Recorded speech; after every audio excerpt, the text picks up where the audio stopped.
Hey, it's your friend Jay. Welcome back to Lunar Tarot with Dr. Courtney, who keeps me on schedule, allegedly. I am running this show, buddy.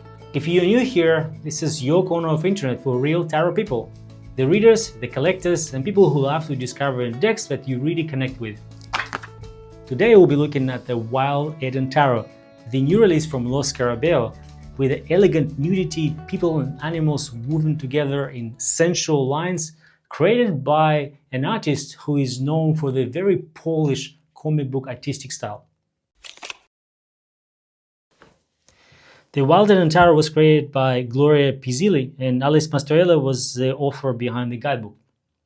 And Gloria is known on artistic circles. Has been working with New York Times. She also been creating art for some magazines like the Wired Italia, and she also teaches anatomy to artists. The deck comes in this beautiful box. It's got this lushy jungle-like colors here. The writing is embossed, as you can see. It's got a nice shine. Very high quality box. And you got this Garden of Eden apples in there, and Lo Scarabeo logo.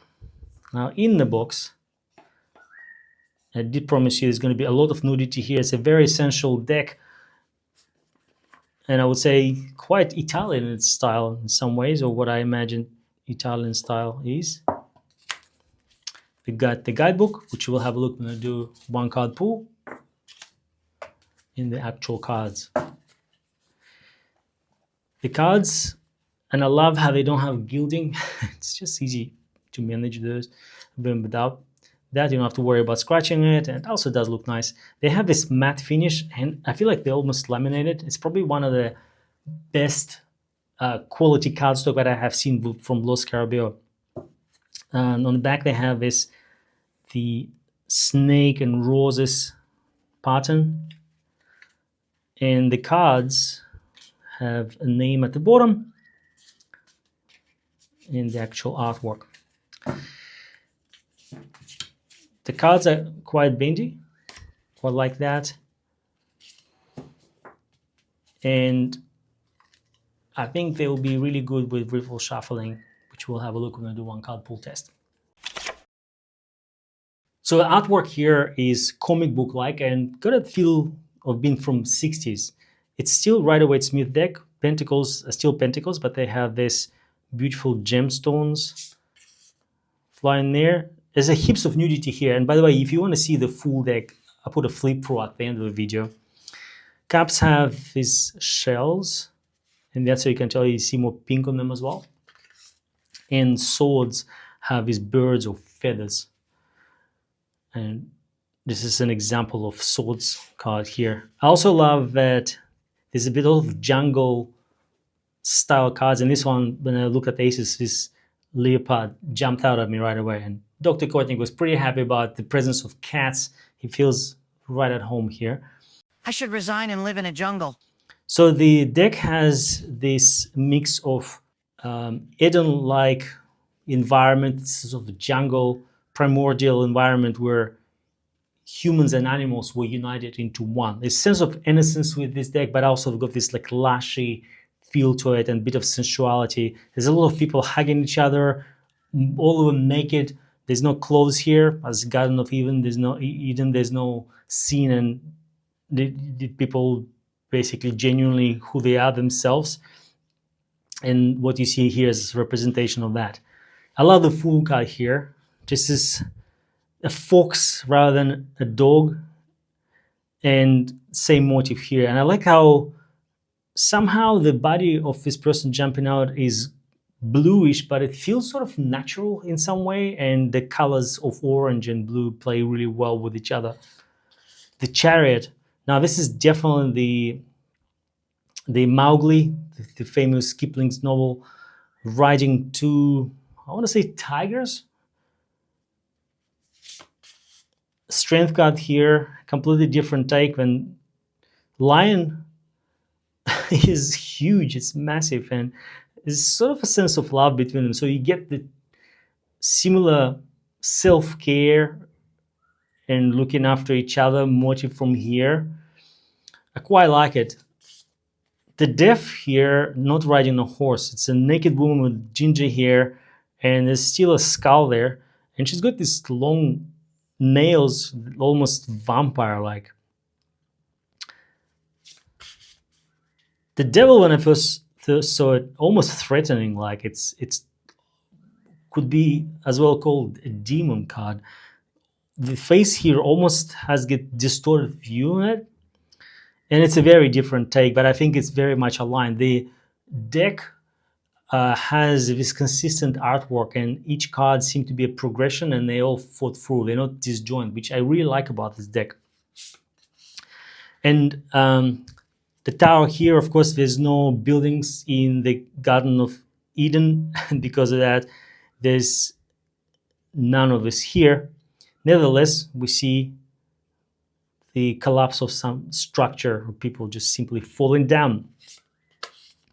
The Sun card, a very unusual take, and I did warn you, there's a lot of nudity and hugs as well.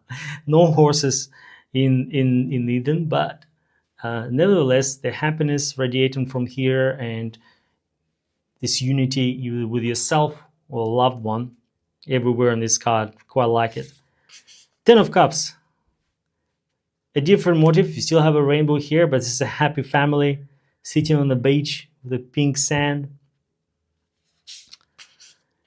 And 7 of Pentacles. Hard work paying off. It's 4 ladies rather than just one guy working in his garden.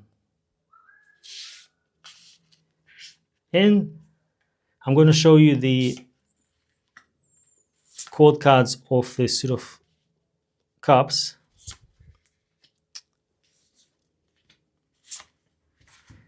Yeah, so this sensuality, very punchy, right? It's almost borderline on erotic, and some cards look a little bit unusual, let's put it this way. So there's definitely a transition here happening where Paige is sort of just toying with water, with his or her feet in the water, and a little fish. Then it's the knight is riding the fish, where queen seemingly live in the ocean, and the king, well, I'm not sure exactly what's happening here, but he seems to be having a great time uniting with this octopus, maybe playing. I'm not sure exactly what's happening there, and that's the weirdness of his deck, but none of it seems out of place. It's a strangely beautiful deck that is just nice to have in your hands. And I also like the fact that each card has a unique story to tell, and this deck just excites me. It's somehow, it never feels boring when you go through the cards. And so far, I've been playing with it, recording this video, and it's been quite fun, I would say. So the cards feel laminated like. They've got matte finish, and they feel really nice in your hands. I don't know how to explain it, but it's got almost plasticky feel, but it also doesn't feel like plastic. If you're an expert in cardstock, please leave me a comment. I would love to know what this probably what this is, because if Lo Scarabeo decided to go with this quality with all of their decks, I can't be more happier, to be honest with you. Now, as you expect, overhand shuffle is really, really nice. It reminds me of the Bonestone and Earth Flesh deck I've just reviewed on my channel a couple of weeks ago. And if you haven't checked that out, have a look at that. Because the cards, they're quite right size, I would say, for my hands, and the fact that they're matte finish, they almost never fall out from your hands, and I quite like it. It just gives you this sense of control when you work with the deck. Of course, unless you use those cards as your pool, then yeah, it could be a problem. For me, I like to be deliberate with my draws. And I'll also say that refill shuffle is going to be an easy task with this deck, as I expected. They do bend a little bit, but overall, I think they will do all right if you refill shuffle them too. Let's do a one card pull. You get the chance to see the guidebook and how the deck reads in practice. And it's just such a joy to shuffle this deck. I wonder what it's going to look like over time, but so far I've been really impressed with it. Two of Wands. Okay, so let's just have a crack at it without reading the book. Interesting. Very different meaning from Rider-Waite-Smith. If I looked at it intuitively, it's almost like I'm trying to pull myself somewhere. And with that, I'm not feeling like this guy here is falling down. He's reaching for the sky, and that's probably what this means. Also, he's not by himself. He's got a cat, just someone in this video helping him get into where he wants to be. It's almost like this card is speaking to me right now. And he's not in the slightest phased with the fact that there's clouds all over him. If he's hanging down, he seems to be very comfortable with that. But I think he's actually reaching for the sky with these two wands. And to me, it seems like someone who is ready to climb up. Wherever that leads, he seems to be super excited. And the cat here anticipates a snack. Let's find out in the guidebook. So the guidebook got the same waxy finish as the cards do. It is, I want to say in color, though there isn't images of the cards here. So it is in full color, which sort of only the titles here of a chapter. Introduction to the deck, Mother Earth concept. And you also will have a couple of story how to read tarot. So if you a complete beginner coming to this and just love the artwork, you can still have a go at this. The cards have upright and reversed meaning, and I expect that minors will have slightly less information, but nevertheless there is enough. So I would say that it's pretty decent for a little white book.